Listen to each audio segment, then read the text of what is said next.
and delegates. The Ramakrishna Mission Ashram, Narayanpur, has organized this program on preservation of tribal and rural cultural heritage. If I am not wrong, the issues of preservation of tribal cultural heritage emanated from this soil of central India when more than 6 decades back, the famous anthropologist Vadir Elwin talked about the national park theory of the Baigas in Mandla district. This created a long debate among the nationalist leaders. I am not going into the polemic of the issue which Vadir Elwin brought forward to the Indian soil 6 decades back. But his idea was portrayed later by Jawaharlal Nehru through Panchashil that the tribal should be allowed to grow in the lines of their own genius. Till date, we have been respecting all through the country this small issue which not only creates a ripple but also brought lot of waves in Indian Ocean. As I also understand, the tribal culture is not outside the purview of Indian culture. While selecting the topic on Indian culture, the first thing which came to my mind is that the gentleman who discovered the soul of India was Swami Vivekananda. His tenets were based on the premises of Indian culture and civilization. So it will be wise to speak of on the issues of Indian culture and civilization at this podium when we are celebrating the 150th birth anniversary of Swami Vivekananda.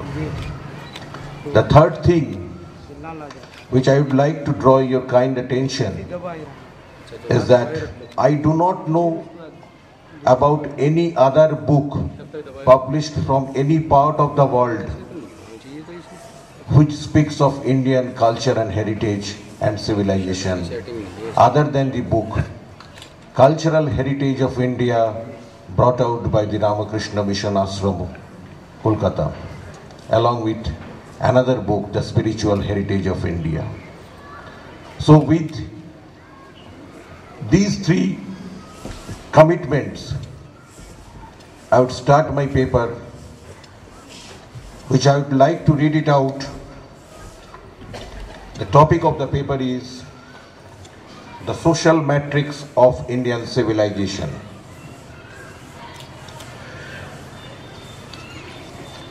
The antiquity of Indian culture, society and civilization can be estimated over a long range of time frame covering almost 5 millennia.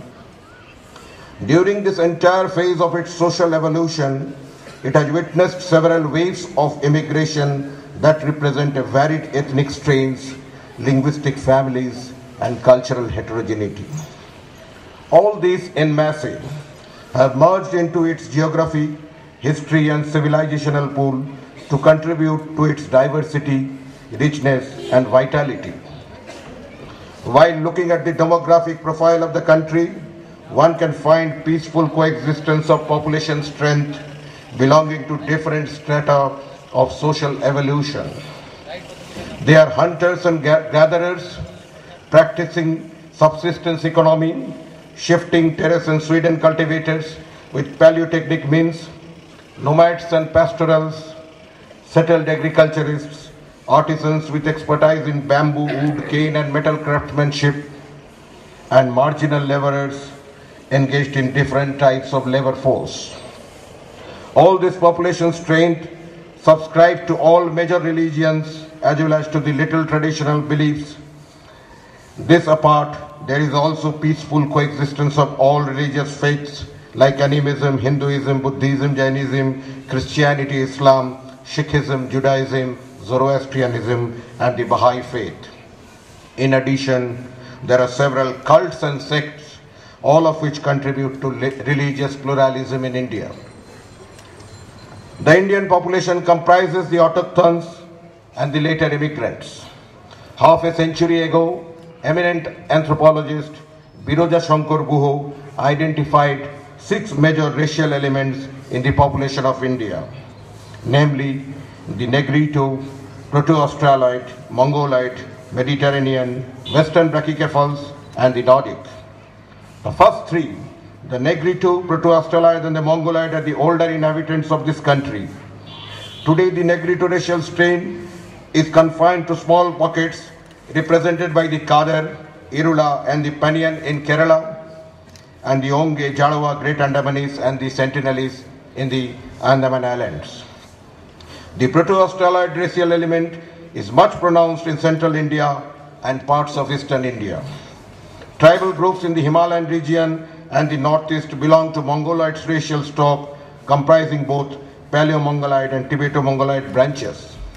The later arrivals into India were the Mediterraneans, represented by the Dravidian languages, and lastly the Nordics, who are also referred to as Indo-Aryans. The alpinoid and dinaric characteristics are seen among communities living in northern and western India. The Parsis belong to Armenoid stock. Probably the profound impact of Indian culture and society was laid by the Nordics, otherwise called the Indo-Aryans. Prior to their incoming to the soil, a unique civilization, archaeology and history, which however have been restructured in later days with little modification by a group of articulate scholars in anthropology and archaeology, laying claim to the fact that the civilizational pool of Indus Valley represents fusion of different ethnic streams. However, it was undoubtedly the first major step towards the understanding of the process of urbanization. The later comers, especially the Indo-Aryans, probably developed a hostile situation at the initial stages with the autochthons and other early settlers of the soil. They were pastoral groups with nomadic habits, with a flair for poetic inclination of expression of thoughts, philosophical speculation, and elaborate form of rituals. They practiced endogamy and believed in the principles of ritual purity and pollution, which led to the menace to the occupational persuasions. Connubiality within different tribal groups already existed under governance of customary norms, which helped to maintain ethnic boundary at the micro level. And the autochthons and other earlier inhabitants. The Indo-Aryans were divided into 3 social orders, namely the Rajanya as warriors, rulers, and the aristocrats, the Brahman as priests, and the Vaishya as traders and cultivators. The Rajanya later claimed Kshatriya status, and to cater to their religious, ritualistic, and spiritual needs, the Brahmins raised their status to bestow divinity on the king or rulers. The Vaishyas maintained the legacy of cultivation, trade, and commerce. These 3 orders were regulated as Bija, the twice born. First, this 4-fold vertical structure came to be regarded as traditional Varna order, all of which encompassed a number of jati based on their traditional occupational affiliation, duly placing each other in vertical ladder with the concept of high and low as social hierarchy. This was probably the stage of beginning of the idea of fission and fusion of castes as internal mobilization of the Varna order. Interestingly enough, outside the frame of the 4-fold Varna order, a 5th social group emerged out as Avarna or the Pancham, who had an undefined ethnic status with degraded ranking in social hierarchy and polluting social status. Being the formative phase of social formation, the society witnessed plurality in terms of ethnic and regional identities, and that formed a checkered. In some cases, the process was smooth, but in many cases, there was emergence of hostile situation which led many marginal communities to recede to inaccessible forests in India. And This inevitably allowed the communities to grow along their own lines where ethnicity played the most dominant role. The Indo-Mongolites of the Northeast partially maintained their tribal priesthood was also mobilized with the aspiration of Brahman identity, and many of them emulated Brahmanic style of life with adherence to scriptural texts and Sanskritic garb. The texture of Indian society is closely knit, bounded with strong regional traditions. This rigidity is reflected in the process of its social evolution, where religious development also played a major role. The most widely used appellation to the term religion is dharma, originating from the Sanskrit root dhar or its Pali equivalent dhamma, which denotes the ideas of maintenance, sustenance or upholding, steadfastness and moral virtue. The English appellation has been borrowed from the Latin derivation de religio, meaning obligation or bond. Incidentally, religio also denotes reverence. Several scriptures have been scribed, all of which conceive dharma as the fulcrum of Indian civilization, since it is not affected by any linguistic, sectarian or regional differences. Hinduism is believed to have been derived from diverse literary sources like the Vedas, Brahmanas, Aranyakas, Upanishads, Srauta Sutra, Griha Sutra and the Dharma Sutra. Speculation. The Upanishads, containing abstract thought, are derived from Vedas that provide the foundations of monistic thought. The Srauta, Griha and the Dharma Sutras form part of Kalpa, an important Vedanga, a subsidiary text of the Veda. The Griha Sutra deals with performance of domestic rituals, the Dharma Sutra depicts social ethics and law, and the Srauta Sutra refers to technical treatises on the correct procedures for the performance of Vedic rituals of public significance. These sutras provided the second source called Smriti, that which is remembered, and these texts are credited to human authors. Probably developed through the dichotomous process of considerable conflict and much accommodation through compromise. It incorporated many non-Aryan beliefs, deities and rituals extending to the eastern parts of India and breaking the barrier between Aryavarta and Dakshinapatha, resulting in the emergence of a federal character in Hinduism. The local, regional and jati traditions continued despite there was accommodation of doctrines and rituals of various nature. However, there was a trend of modification of religious society. Another work, Manusmriti, the laws of Manu, provided a complete social code with a framework for the structuring of Hindu society. However, there was persistence of regional and caste disparity. Dialogues and writings. Mention may be made of Megasthenes, Fahian, Huensang, Al-Biruni, Marco Polo, and Ibn Battuta, different ethnic groups and their cultures. This acceptance of cultural pluralism, that racial admixture in varying degrees. Racial origin is a matter of ethnic memory of a community, which shapes his identity and self-image in the cognitive. Professor doctor Gautam Kumar बेरा, उपनिदेशक एवं प्रांतीय राष्ट्रीय प्रशिक्षक जनगणना 2011, निदेशालय जनगणना कार्य कोलकाता को, जिन्होंने भारतीय सभ्यता की जातिगत संरचना का ताना बाना भारतीय सभ्यता की जातिगत संरचना के ताने बाने पर काफ़ी अपने सुलझे हुए विचार हम सभी को दिए। उनका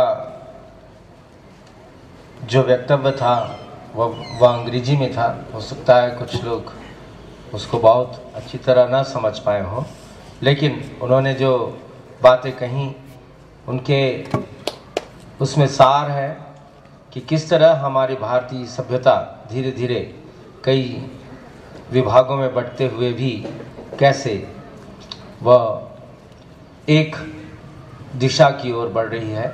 यह विचार उन्होंने बहुत ही सुंदर ढंग से रखा। अगले क्रम में मैं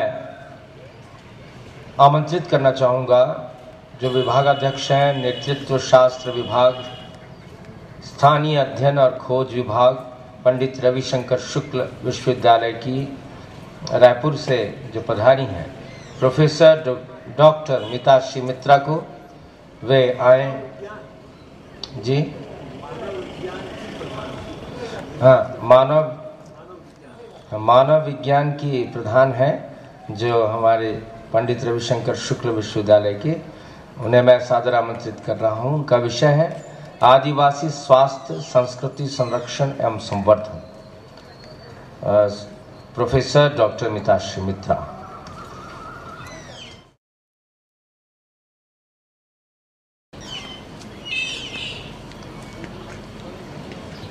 परम पूज्य स्वामी शत्रुपालन महाराज जी, समाधि मंच पर उपस्थित साधुवीर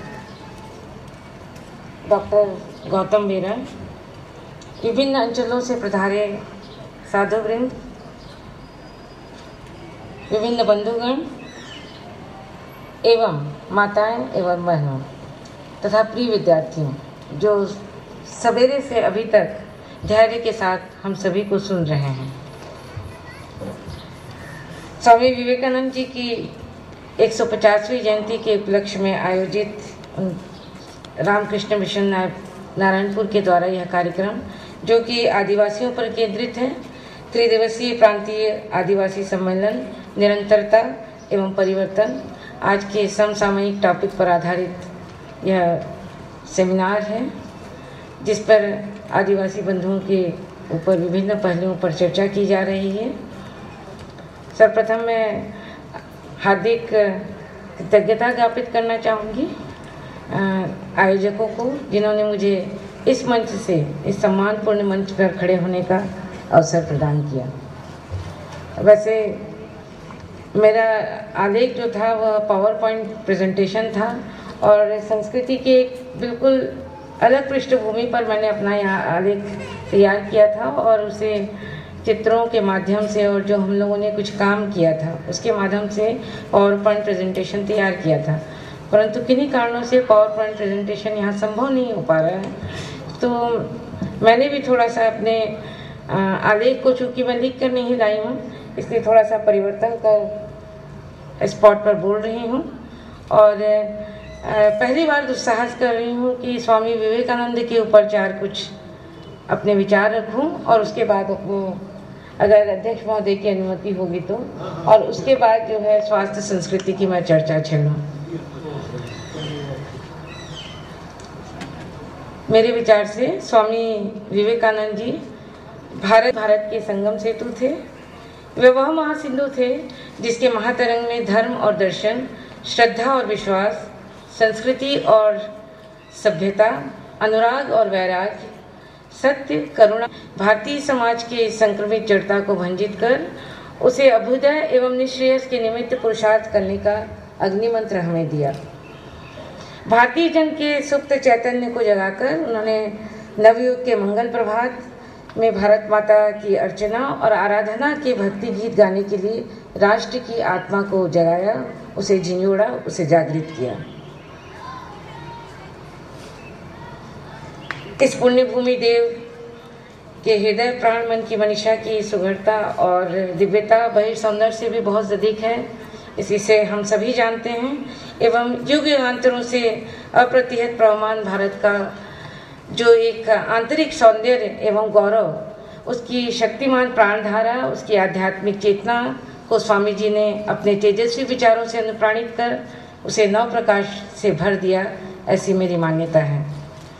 भारत के स्वर्णिम स्वामी जी के कालजयी विचार शाश्वत और अनन्य तो हैं ही, वे राष्ट्र की सीमा का अतिक्रमण भी करते हैं, अतः वे विश्वजनीन हैं।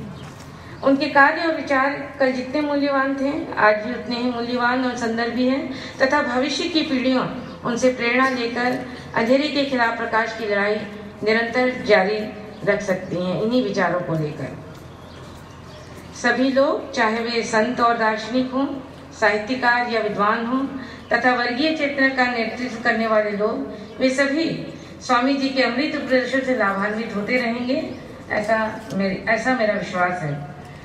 अपने अपने संस्कारों से श्रद्धान्वित जन स्वामी जी के समसामयिक व्यक्तित्व की गहराई में डुबकी लगाते रहेंगे। ऐसे मार्ग पर उनका भी हमें स्वरूप दिखाई देता है। हमारी समन्वय से संस्कृति की आराधना के स्वर मंद पड़ गए और मध्ययुगीन भारत जड़ता और गुलामी की घोर रात्रि में सो गया। जो आरंभिक सत्र था उसमें स्वामी जी ने इस पर विशेष रूप से प्रकाश डाला था। इस दुख अवस्था से स्वामी जी को अपार दुख हुआ। फिर उन्होंने दलित, शोषित, अपमानित, उपेक्षित की निस्वार्थ सेवा को ही कर्तव्य मानकर, धर्म मानकर राष्ट्र को भी इसी मार्ग पर चलने के लिए संबोधित किया। स्वामी जी के करुणा विगलित हृदय की अमृतधारा से भारत संतृप्त हो गया। दरिद्र भारत से दरिद्रता को मिटाने का जैसा संकल्प स्वामी जी ने किया, वैसा कोई दूसरा उदाहरण देखने को हमें नहीं मिलता। स्वामी जी ने भारत की जड़ता और गुलाम मानसिकता को तोड़कर उसे नव विभाग के नव जीवन में नव जागृति संदेश दिया। उन्होंने निर्भय, स्वतंत्र, स्वावलंबी, स्वाभिमानी और गतिशील नए भारत की आराधना के लिए जन जन को अक्षय प्रेरणा दी। स्वामी जी के द्वारा कल्पित स्वतंत्र भारत के भविष्य का ताना बाना बाद में गांधी जी ने भी बुना। और ऐसा मुझे प्रतीत होता है कि यदि स्वामी विवेकानंद का आविर्भाव न हुआ होता तो संभवतः महात्मा गांधी जी का भी जन्म नहीं होता, क्योंकि वे उसकी भावनाओं से प्रेरित थे। स्वामी जी पश्चिम की वैज्ञानिक उपलब्धि, उनकी क्रियाशीलता के प्रशंसक थे, परंतु भोगवाद के कारण उनकी सांस्कृतिक और नैतिक चरण के आलोचक भी थे। वे मानते थे कि पश्चिम को भारत के धर्म की त्याग की आवश्यकता है, तो भारत की उनकी वैज्ञानिक दृष्टि की होगा शक्ति मनुष्य का सर्वनाश कर सकती है। अतः उन्हें पूर्व की ओर से आती हवाओं का भी स्वागत करना चाहिए, जिस पर स्वामी सत्यरूपानंद महाराज जी ने भी सब जो सुबह प्रातःकाल जो सत्र हुआ था उस पर विशेष प्रकाश डाला। व्यष्टि और समष्टि के जीवन में शांति, सद्भाव पैदल जो है पहाड़ों पर निकल जाते थे, क्योंकि उनको जो जड़ी बूटी का ज्ञान है या एक एक चीज़ को पहचानना, किस समय किसे तोड़ना है, तो वो चीज़ों को मैं तो इतना अभी काम करते हुए, परंतु मैं डायरी खोल के बता सकती हूँ, पर मुझे अभी भी याद नहीं। एक दिन मैंने उनसे पूछा था कि इस कांदे को कैसे तोड़ ले रहे हो, कच्चा? बोले कच्चा कहाँ है, मैं तो रोज आके पत्ता देखता हूँ, और जब ये इस कलर का हो जाएगा तब तोड़ूंगा। उस समय वो कच्चा नहीं है, इसलिए उसकी कोई क्षति नहीं होती। और दूसरी चीज मैंने उनसे जाना कि जो जंगल है वो तो इतना बेहद जंगल कि हम तो बिना उसके आ ही नहीं सकते, पर उनको अपना क्षेत्र भी मालूम है कि इस जगह का कांदा या इस जगह का ये फल या इस जगह की औषधि इसे ही तोड़ना है, इन्हीं लोगों को तोड़ना है। तो शेयरिंग देखिए आप उनकी कि कितना समृद्ध है। तो इनकी सारी लिस्टिंग हम लोगों ने उनके बैगा की लिस्ट बनाई है पूरी, और उन बैगा का क्या ज्ञान है, वो कितने दूर तक उनके क्षेत्र में कौन लोग उनसे उनके ज्ञान का उपयोग करने या चिकित्सा करने आते हैं, कितने लोग ठीक हुए हैं और कितने लोग नहीं, और उसका थोड़ा हम लोगों ने वैलिडेशन करके जो है काफ़ी एक विस्तृत रिपोर्ट जो है प्रस्तुत की है। और मेन स्ट्रीमिंग ऑफ आयुष आप लोगों ने जो कभी सभी लोगों ने सुना होगा, इस पर अभी बृहद कार्य चल रहा है। छत्तीसगढ़ राज्य की मैं रही थी उस समय, तो वो इतनी प्रभावित हुई थी कि उन्होंने उसको तुरंत कहा कि ये रिपोर्ट आप हिंदी में भी अनुवादित कीजिए और हम इसका पैसा देंगे और इसको सभी जगह सर्कुलेट करेंगे। इंग्लिश में तो जो आपने किया है ही। और उसके बाद उन्होंने विशेष रूप से छत्तीसगढ़ के संदर्भ में एक सेंटर ऑफ आयुष के तहत और अलग प्रोजेक्ट दिया है, जिसमें कुछ कुछ इम्प्लीमेंटेशन के उसके कार्य भी चल रहे हैं, जो कि इन्हीं जड़ी बूटियों के उससे जो है संबंधित हैं। और इन्हीं पर जो है मैंने कुछ आपको पिक्चरल और सब जो नाम थे और उन बैगाओं के नाम और किस प्रकार से चिकित्सा करते हैं उसे प्रेजेंट किया था, और जिसे मैं दिखा नहीं पाई किन्हीं कारणों से। एक छोटा सा उदाहरण बता के और भी इसको मैं वाणी को विराम देना चाहूँगी। वह ये कि एक बार हिल कोरबा में मेरा एक छात्र था जो कि रायगढ़ जिले का था, तो हम लोग 2-3 टीम जो है वहाँ 3-4 लोगों की टीम गई थी, और अचानक से पहाड़ी कोरबा एक सज्जन आए, किसी पता चला होगा, हम लोग तो आज स्कूल में रुके हुए थे, बोले इसको हम वहाँ ले जाते हैं, उसकी चिकित्सा करते हैं, तो जाना पड़ेगा, तो जाना तो है ही है। तो हम लोग वहाँ उनके पास उसको लेके गए और कंधे पे 2 हाथ रख के उसे चला के थोड़ी दूर लेके गए, और उसने नाड़ी वगैरह तो जब उसने उसको उल्टा के उन्होंने कुछ मंत्रोच्चारण किए और जो किया, और उसके बाद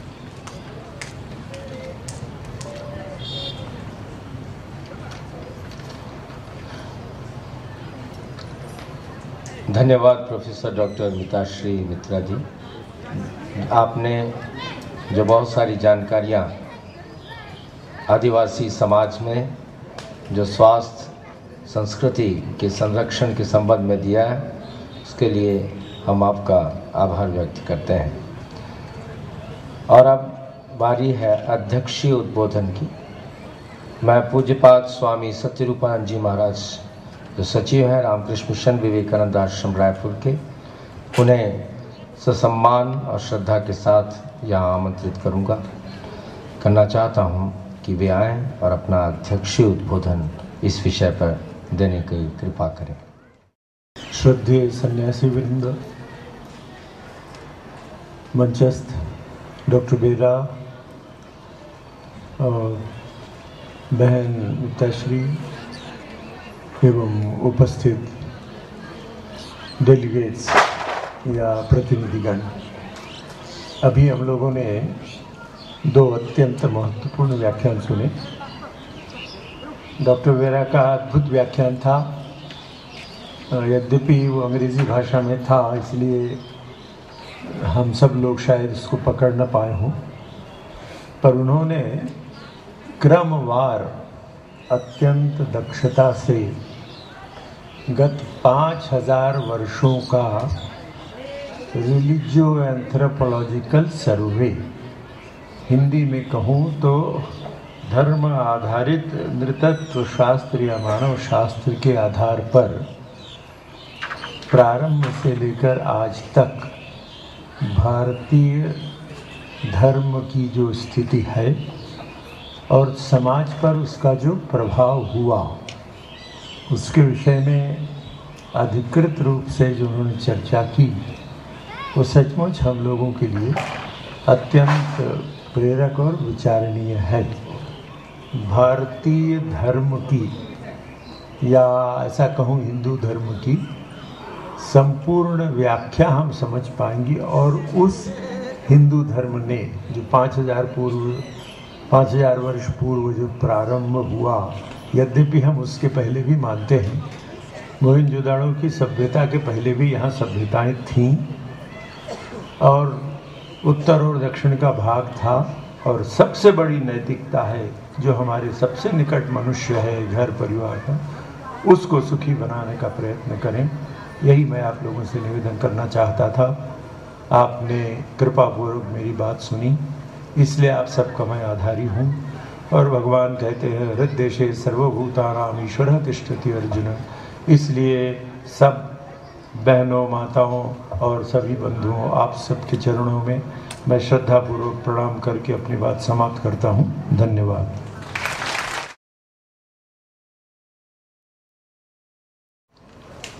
इस सत्र में अपने